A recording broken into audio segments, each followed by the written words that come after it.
تو علماء سب شانت, پیر سب خاموش. کا جواب دے تو کہاں سے دے, دے تو کہاں سے دے. آخر میں وہ کلکٹر کوئی ہے جو حسینی پیدا ہو کر بھارت کو آزاد کرا سکے. اس نے سوال کیا, 3 بار اس نے آواز دی, کوئی ہے حسینی مجھے بتائے جو بھارت کو آزاد کرائے. 3 بار آواز دینے کے بعد 3 لاکھ کے مسلمان کے مجمع سے کوئی کھڑا نہیں ہوا.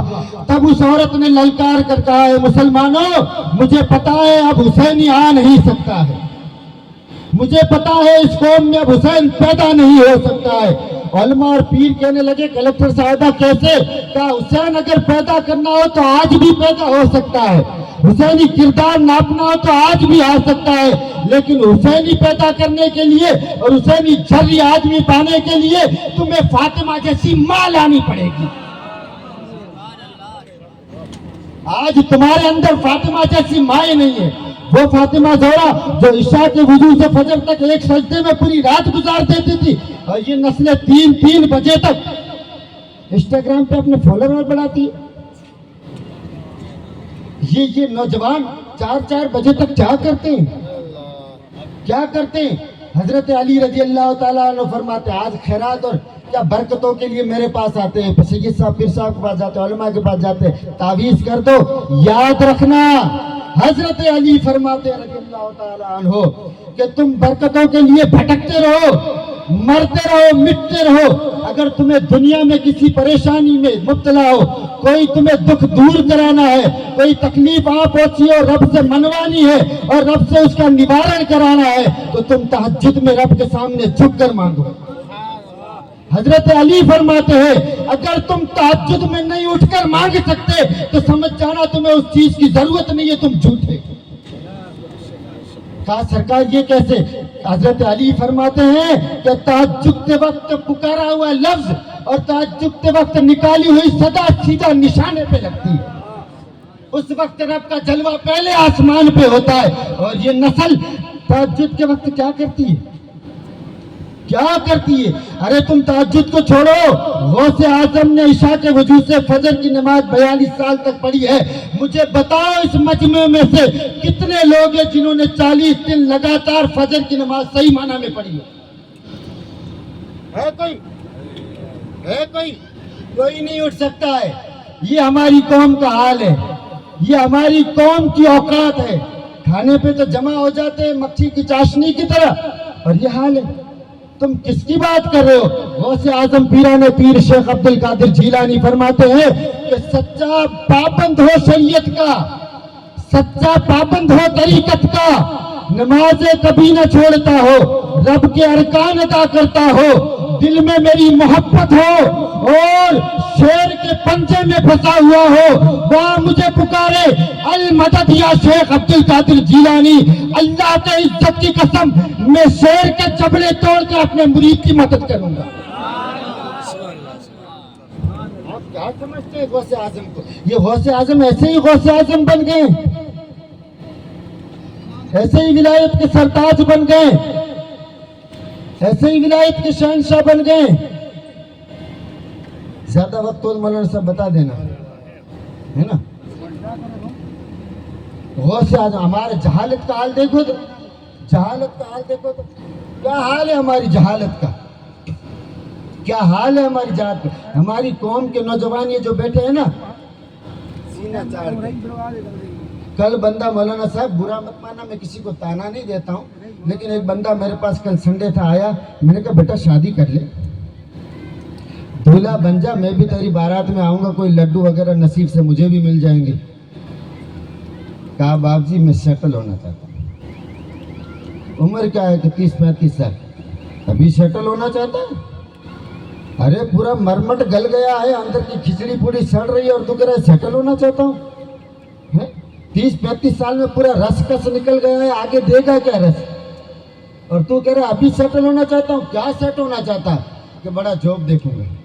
تیرے ابا کو ملا ہے جاب؟ تیرا ابا کیا کرتا ہے؟ کہ میرا ابا وہ کم تھے کاریگر ہے.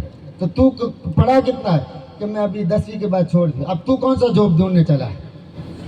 10ویں کے بعد چھوڑ, تو جاب کون سا ڈھونڈنے چلا ہے؟ تجھے کون رکھے گا اپنے پاس؟ اور تیرا اولیاء تو دیکھ, تیری پینٹ تیرے ہڈیوں میں اٹکی ہوئی ہے, اگر وہ ہڈیوں کو تھوڑا ہتھوڑا مارا جائے وہ کھسک کے نیچے آ جائے اور تو سیٹل ہونا چاہتا ہے؟ کیا سیٹل ہونا چاہتا ہے؟ نمجمہ پڑھتا ہے باپ جی کو پڑھی جائے تو کیا سیٹل ہونا چاہتا ہے؟ سیٹل کیا ہونا چاہتا ہے؟ آج ہماری اکثر قوم کا یہ حال ہے، سیٹ ہونا چاہتا ہوں۔ کیا سیٹ ہونا چاہتے ہو؟ کیا کرنا چاہتے ہو؟ تم کس طرح سیٹ ہونا چاہتے ہو؟ جب تمہاری آنکھیں بند ہو جائے گی، تمہیں قبر کے نیچے دبا دیا جائے گا، تب سیٹ ہوگے۔ تمہارے انگوٹھے دبا کے باندھ دیے جائیں گے، تب سیٹ ہونا چاہتے ہو؟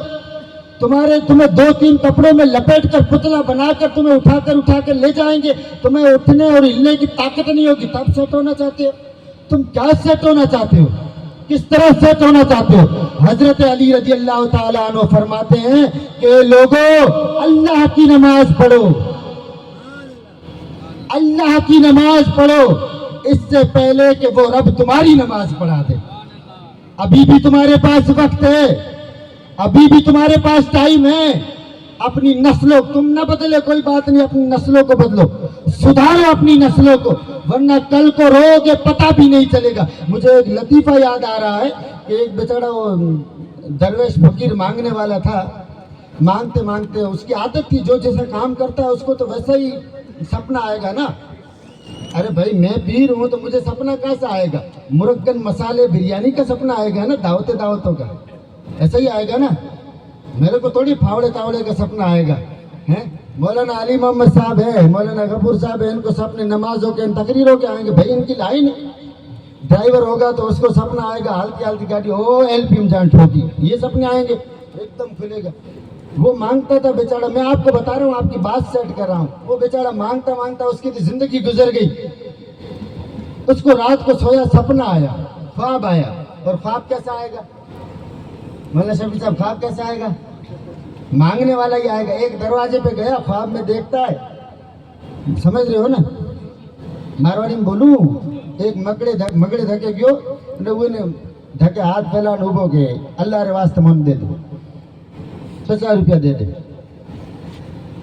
میں کوئی آئے میں نے کہ 50 روپیہ کون آپ 10 روپیہ لیں گے کہ نا 50 روپیہ دے، تھارو گھر اکڑو ونوڑو، تھارو اڑو بنگلو، نا 50 روپیہ دے، ہوں تھاری دعا کری، تھاری نسلو ہدری، نا کہ اور 10 روپیہ لین جا، نہیں تو ہی کو نہیں جا پڑو۔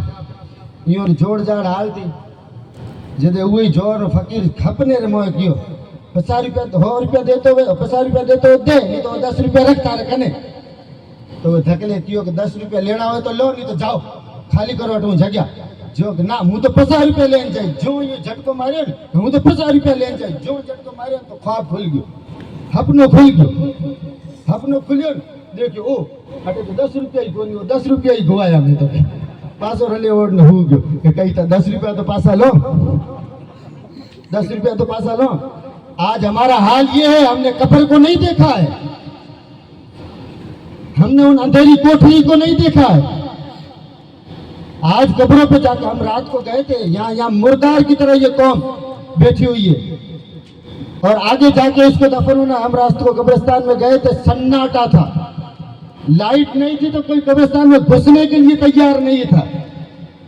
جاؤ تمہارے باپ دادا کی قبروں پہ جا کے دیکھو، کتے موت رہے ہیں۔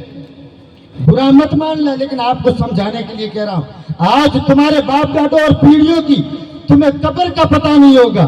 ارے ان کی قبروں پہ کوئی گھاس صاف کرنے والا نہیں ہے، قبر میں پانی میں اگر دس جائے برسات میں تو قبر صحیح کرنے والا کوئی نہیں ہے۔ اگر بیٹے کو پتہ بھی چل جائے تو وہ ڈرتا ہے۔ یاد رکھنا، اس فقیر کی طرح جب ہماری آنکھیں کھلے گی تب پتہ چلے گا کہ واپس 1 سیکنڈ کا موقع مل جائے، زندگی میں جا کر اللہ اور اس کے رسول کے بن کے دکھائیں گے، تب فرشتے کہیں گے اعلیٰ حضرت کا وہ نقش کھینچ کر آج لے ان کی پناہ، آج مدد مانگ ان سے، آج لے ان کی پناہ، آج مدد مانگ ان سے، کل نہ مانے کے قیامت میں گر تو مان گیا پھر نہیں چلے گی۔ آج بھی وقت ہے، تمہارے لیے توبہ کا دروازہ کھلا ہے۔ اللہ تبارک و تعالیٰ نے تمہارے لیے 4 دروازے، 8 جنت کے دروازے کھول رکھے، جس طرف سے جانا چاہو رب کو راضی کر کے آج ہی راستہ بنا لو، ورنہ یاد رکھنا پچھتاؤ گے اور حضور کی شفاعت کی امید بھی نہیں رہے گی۔ اعلیٰ حضرت فاضل بریلوی کہتے ہیں کہ لوگوں آج تمہاری آنکھیں کھلی ہے، آج تمہارے دھانپڑ جگے ہوئے ہیں،